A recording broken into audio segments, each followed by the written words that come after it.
sharing saja ya Bapak Ibu, sharing ilmu dari apa yang sudah saya lakukan selama mengikuti program Guru Penggerak.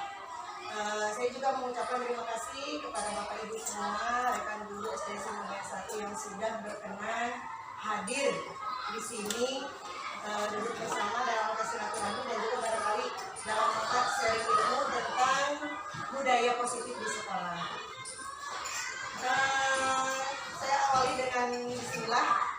Semoga apa yang saya sampaikan pada hari ini dapat bermanfaat bagi kita semua, khususnya bagi saya, karena alhamdulillah saya sedang mengikuti kegiatan program Guru Penggerak.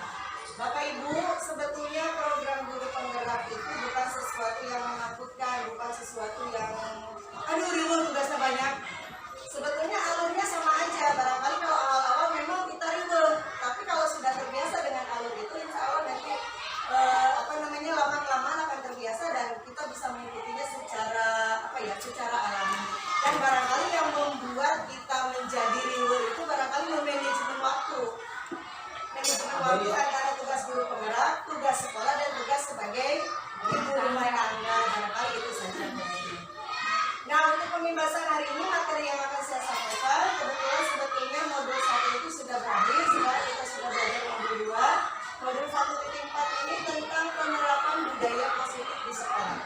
Sebetulnya semua lembaga, terutama sekolah, budaya positif itu sebetulnya sudah diterapkan. Tidak ada sekolah yang tidak menerapkan program budaya positif. Hanya terkadang kita belum paham betul budaya positif itu apa sih.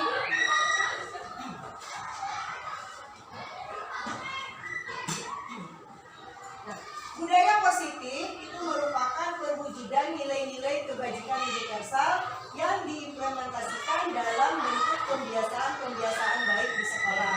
Untuk mewujudkan budaya positif di sekolah, maka penerapan disiplin positif di sekolah sangat diperlukan. Ya, jadi sebetulnya tanpa kita sadari budaya positif juga sudah kita terapkan dengan adanya kebiasaan-kebiasaan baik, contohnya seperti berdoa sebelum dan sesudah belajar, kemudian adanya penerapan disiplin tentang seragam dan lain sebagainya. Kemudian untuk penerapan budaya positif itu biasanya diawali dengan penerapan disiplin positif. Ya, biasanya kalau kata disiplin itu yang terlintas dalam benak Bapak Ibu apa? Aturan. Ya. Biasanya kalau kita mendengar disiplin itu pasti yang terlintas itu aturan. Selain aturan apa lagi? Biasanya hukuman. Ya. Kalau terjadi pelanggaran disiplin itu pasti ada hukuman. Itu yang sering terlintas di dalam benak kita dan selama ini memang sudah membudaya. Nah, ternyata penerapan disiplin positif ini yang pertama adalah merubah paradigma, merubah pola pikir kita. Tentang apa? Tentang stimulus respon menjadi teori kontrol. Bagaimana seseorang bisa berubah dari paradigma stimulus respon kepada pendekatan teori kontrol?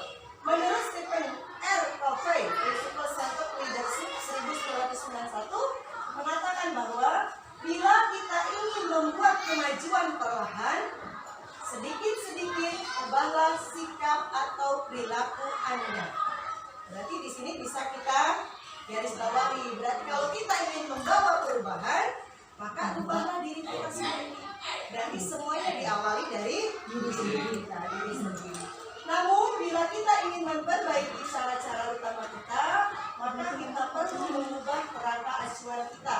Ubahlah bagaimana Anda melihat dunia, bagaimana Anda berpikir tentang manusia. Ubahlah paradigma Anda, skema pemahaman dan penjelasan aspek-aspek tertentu tentang realitas. Barangkali untuk lebih jelasnya sudah tercantum pada tabel ini, di mana pada stimulus respon realitas itu kita sama, itu menurut stimulus respon. Sedangkan menurut teori kontrol kebutuhan kita itu berbeda. Setiap kebutuhan manusia itu berbeda-beda. Pada dasarnya kebutuhan dasar manusia itu ada 5. Ada tentang bertahan hidup, kebutuhan kasih sayang, kebutuhan tentang kekuasaan, kebebasan, dan lain sebagainya. Tetapi kadang kebutuhan yang kita butuhkan masing-masing itu berbeda. Kenapa? Karena 4 kebutuhan yang lain sudah terpenuhi, kebutuhan yang ini belum. Jadi berbeda-beda. Kemudian semua orang melihat hal yang sama, itu menurut stimulus respon. Sedangkan menurut teori kontrol,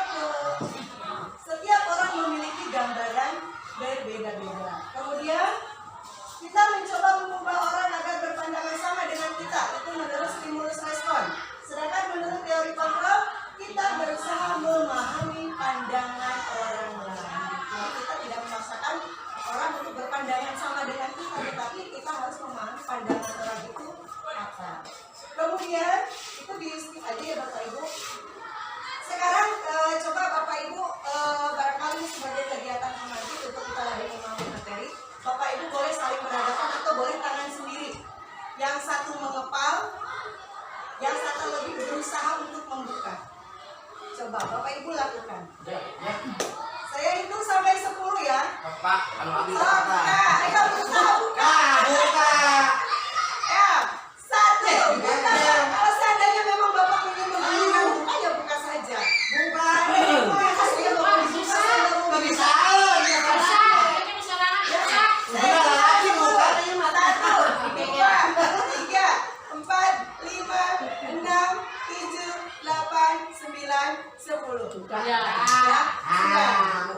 Tadi yang mengepal dan yang satu ingin mengepal itu harusnya berbeda orang.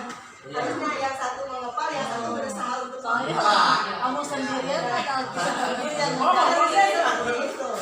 jadi buka Kalau yang ngepal, lagi buka. Apa itu? Main. Nah Bapak, setelah itu Bapak Ibu coba kita jawab pertanyaan-pertanyaan berikut. Apakah Anda atau B membuka kepalan tangan? Tadi ada tidak yang membuka kepalan tangan? dibuka. Kenapa membuka kepalan tangan?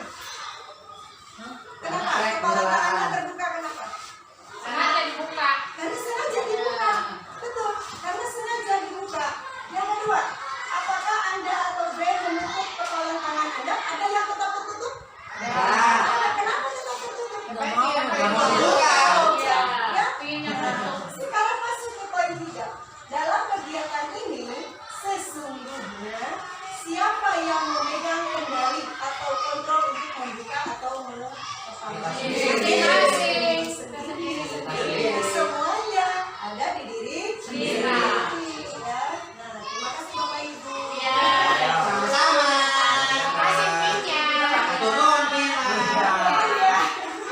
Terjadi miskonsepsi. Selama ini terjadi miskonsepsi. Disinilah Dr. William Glasser dalam teori pilihan meluruskan miskonsepsi yang terjadi ya tentang makna apa itu kontrol. Yang pertama, ilusi guru mengontrol murid. Ya. Pada dasarnya kita tidak dapat memaksa murid untuk berbuat sesuatu sesuai dengan keinginan kita.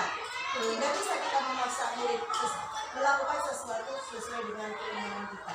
Jikalau murid itu mau melakukan apa yang kita inginkan, berarti murid itu membuka dirinya untuk melakukan apa yang kita inginkan. Tetapi terkadang perubahan itu sifatnya tidak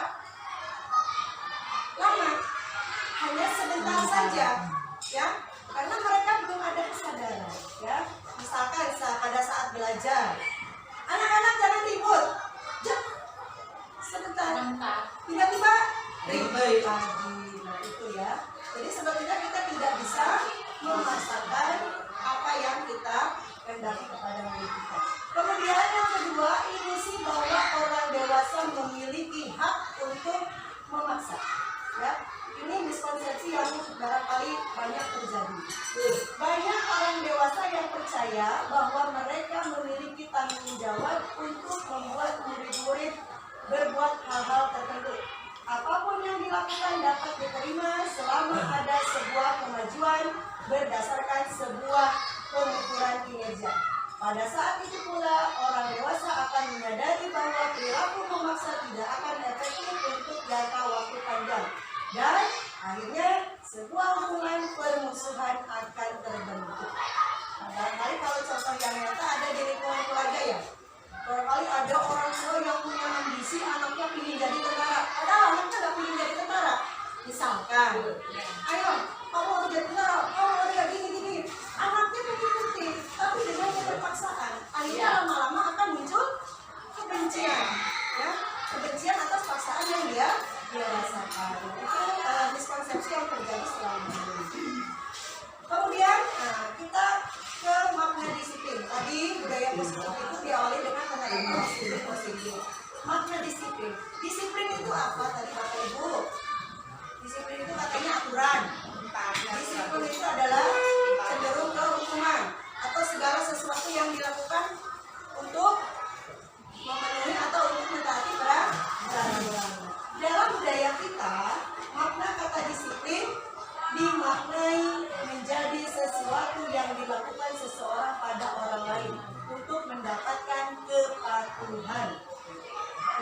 budaya kita. Kita cenderung menghubungkan kata disiplin dengan ketidaknyamanan atau hukuman.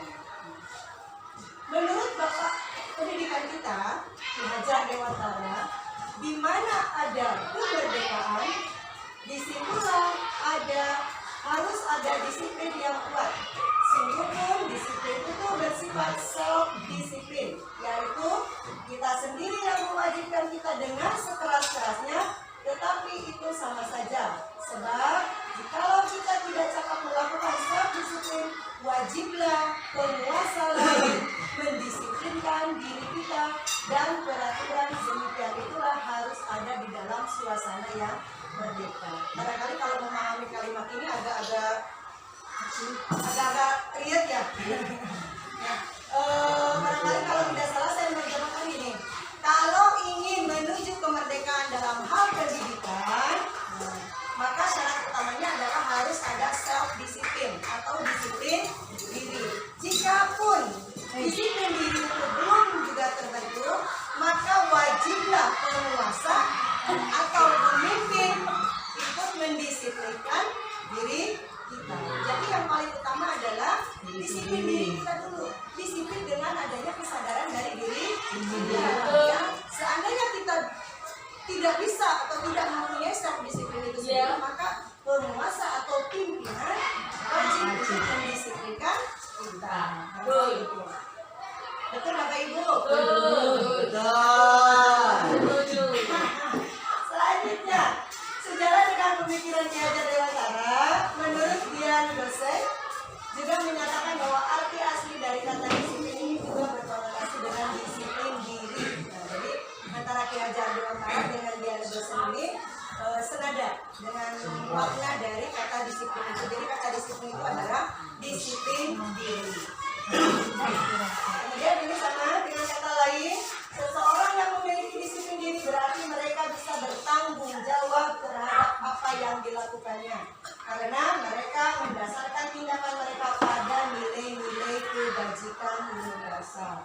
Dalam hal ini, Ki Hajar Dewantara menyatakan sebagai pendidik, tujuan kita adalah menciptakan anak-anak yang memiliki disiplin diri, sehingga mereka bisa berperilaku dengan mengacu pada nilai-nilai kebajikan universal dan memiliki motivasi intrinsik, bukan ekstrinsik. Jadi kalau motivasi intrinsik, motivasi yang muncul dari diri sendiri karena adanya kesadaran. Ya, beda lagi kalau motivasinya ekstrinsik, nanti kita ada di teori motivasi. Ya. Kemudian dosen dalam bukunya tentang Reskatus Full Disiplin menyatakan 3 motivasi perilaku manusia. Ada 3 motivasi perilaku manusia. Yang pertama adalah karena untuk menghindari ketidaknyamanan atau menghindari hukuman. Ada yang bilang orang melakukan sesuatu itu karena menghindari hukuman? Ada. Orang yang memiliki motivasi ini itu tingkatan motivasinya paling rendah menurut ilmu yang saya pelajari. Ya, jadi kalau ada orang melakukan sesuatu karena untuk menghindari hukuman, berarti motivasinya adalah motivasi tingkat yang paling rendah. Ya. Kemudian ada lagi motivasi orang melakukan sesuatu itu karena untuk mendapatkan imbalan atau penghargaan dari orang lain. Nah, itu juga kurang baik, kurang efektif, kurang tepat. Karena jika terbiasa dengan imbalan, ketika dia tidak mendapatkan imbalan, itu akan merusak semuanya, akan merusak motivasinya, akan merusak kualitas kinerjanya, akan merusak hubungannya dengan orang lain dan lain sebagainya. Kemudian motivasi yang ketiga ini yang paling baik, ya, untuk menjadi orang yang mereka inginkan dan menghargai diri sendiri dengan nilai-nilai yang mereka percaya. Nah, disinilah tugas kita sebagai guru untuk menumbuhkan motivasi yang nomor 3 ini, ya. Jadi anak datang tepat waktu, anak mengerjakan tugas, anak kemudian menggunakan seragam sesuai dengan jadwal, itu harus dengan motivasi yang nomor 3 ini. Jangan dengan motivasi yang nomor 1 ini, agar biar aku nggak dihukum, aku harus pakai gini. Nah, itu kalau bisa jangan seperti itu. Tapi berproses, semuanya tidak ada ya. Itu yang pertama.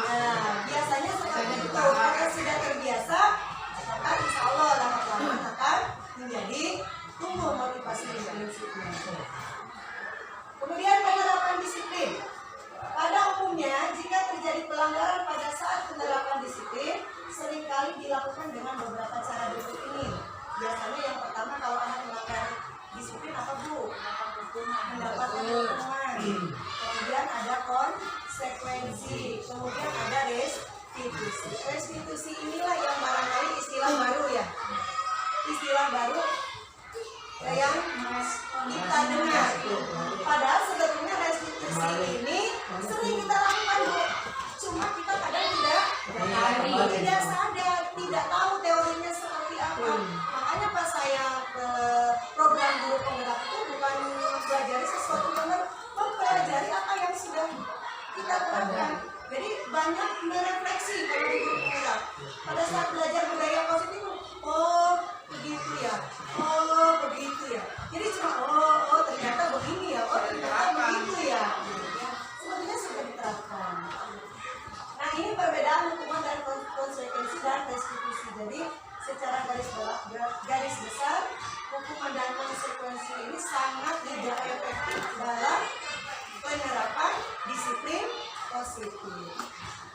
Nah, sama juga dengan penghargaan.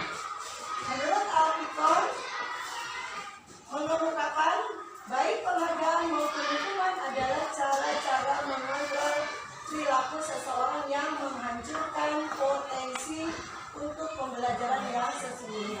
Menurut Kohn, secara ideal tindakan belajar itu sendiri adalah penghargaan sesungguhnya.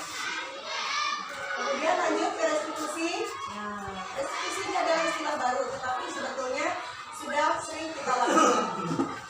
Restitusi adalah proses menciptakan kondisi bagi murid untuk memperbaiki kesalahan mereka, sehingga mereka bisa kembali pada kelompok mereka dengan karakter yang lebih kuat. Restitusi juga adalah proses kolaboratif yang mengajarkan murid untuk mencari solusi untuk masalah dan membantu murid berpikir tentang orang seperti apa yang mereka inginkan dan bagaimana mereka harus memperlakukan orang lain. Jadi kalau dengan restitusi ini anak belajar bertanggung jawab.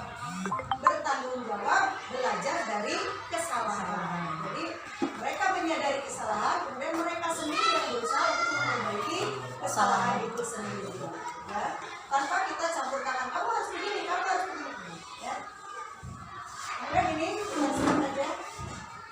Ini adalah contoh aksi nyata yang pernah saya lakukan. Mungkin Bapak Ibu saya di sini bukan berarti saya yang paling tahu, saya yang paling benar.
Beberapa waktu lalu, guru menerima laporan dari ketiga teman kamu untuk sekolah kamu, yaitu Keisha, Uni, dan Desma.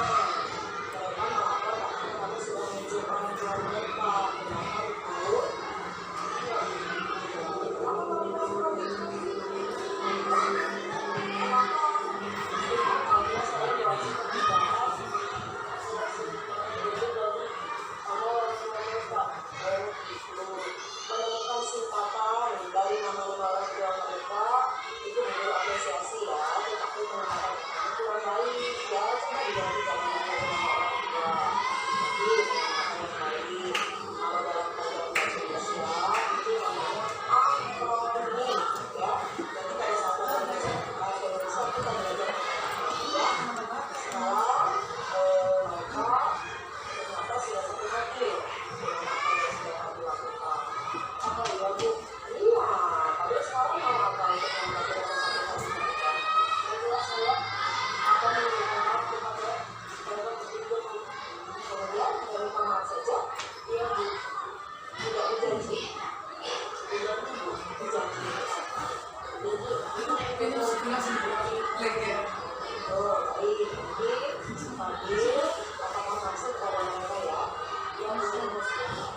yang paling kreatif. Kenapa saya ambil kasus ini yang paling kreatif.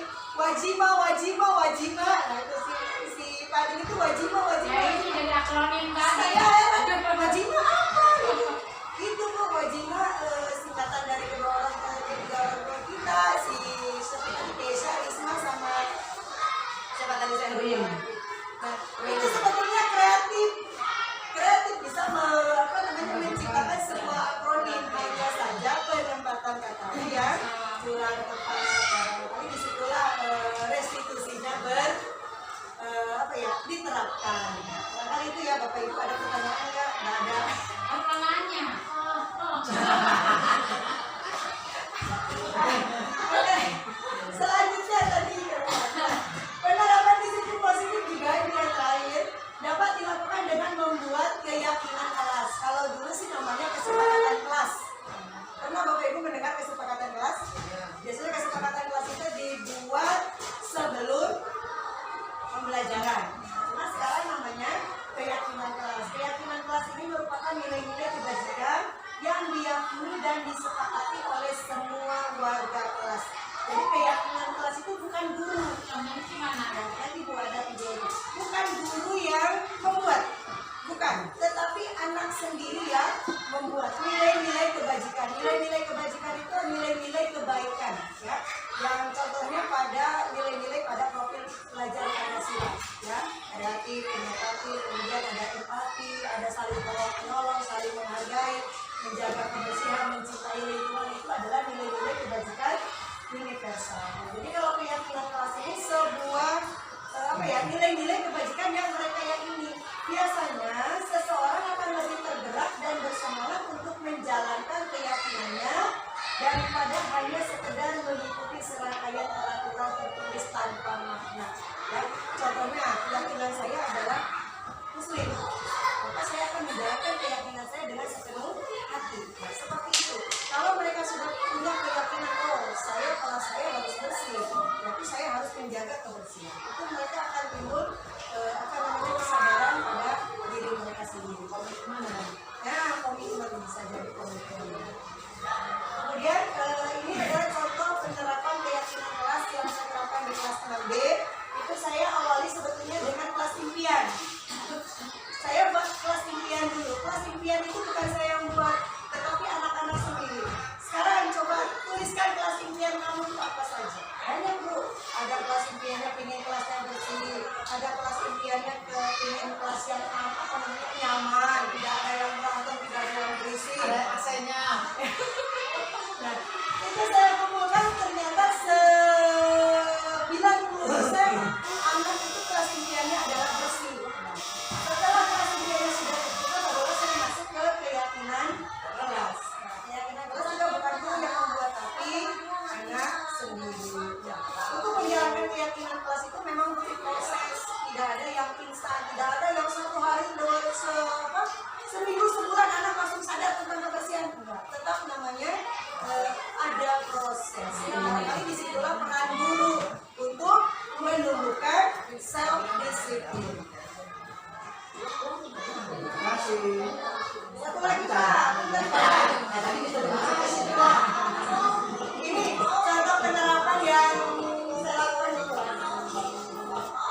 Jadi sigap promosi. Paparan saya tentang budaya positif. Semoga apa yang saya sampaikan pada hari ini dapat bermanfaat. Khususnya bagi saya semua. Saya pun sekali lagi saya di sini bukan berarti saya yang paling tahu, bukan saya yang paling bisa.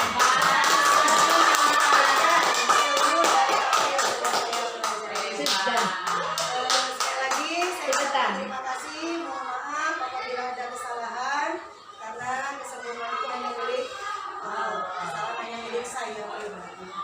Akhir kata, wassalamualaikum warahmatullahi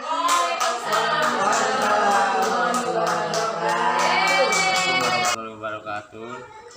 Alhamdulillah pada rekan kita yang telah memberikan banyak ilmunya, khususnya Sedensi sampai 1, sehingga apa yang dipaparkan tadi oleh Bu Haji memang sangat diperlukan bagi guru-guru, walaupun ya, sebelumnya memang sudah dilaksanakan, tapi istilah-istilah tersebut baru muncul setelah Bu Aci menerangkan dan memaparkannya.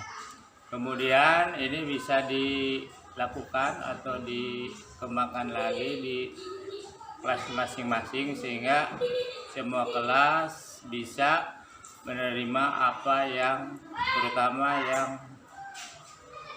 janji kelas ya tadi ya, janji kelas, dan itu bisa dilakukan di awal tahun ajaran ya, bukan hanya untuk kelas aja, termasuk untuk nilai. Jadi kita udah komitmen kepada anak-anak, nanti pelajaran ini mau nilai berapa, nanti anak dipacu, oh saya ingin karena perjanjian nilai 9 harus 9 nantinya. Kemudian ini bagus sekali untuk diterapkan di kelas-kelas yang lain, di kelas bawah sampai kelas atas. Sekali lagi terima kasih kepada Pak Haji, mudah-mudahan dengan adanya grup anak ini bisa menambah lagi kegiatan yang ada di Senam S1. Itulah yang saya bisa, mohon maaf apabila kata-kata yang kurang menang. Akhir kata, wassalamualaikum warahmatullahi wabarakatuh. Waalaikumsalam warahmatullahi wabarakatuh. Dengan tadi adanya pengimbasan ya istilahnya dari Ibu Aci sebagai calon guru penggerak, atau udah lulus ya? Calon ya? Kita jadi mendapatkan ilmu, walaupun sebenarnya ilmu itu sudah kita lakukan dalam kehidupan sehari-hari kita, baik di rumah maupun di sekolah. Cuman hanya istilahnya beda. Jadi contohnya seperti restitusi tadi ya, tentang apa sih, tentang disiplin ya. Anak jadi mengetahui atau melakukan tanggung jawab seperti apa yang telah dilakukan, misalnya seperti yang sudah dicontohkan Bu Aci tadi ya. Jadi istilah-istilah itu sebenarnya kita memang asing ya, baru dengar. Tapi yang arti restitusi tersebut sudah kita lakukan sehari-hari. Terus dengan adanya penjelasan tadi, kita juga jadi menambah ilmu kita yang tadinya kita hanya sekedar tahunya terbatas. Jadi dengan adanya penjelasan dari Bu Aci, jadi kita lebih tahu lagi. Mungkin itu yang bisa saya sampaikan. Terima kasih. Assalamualaikum warahmatullahi wabarakatuh.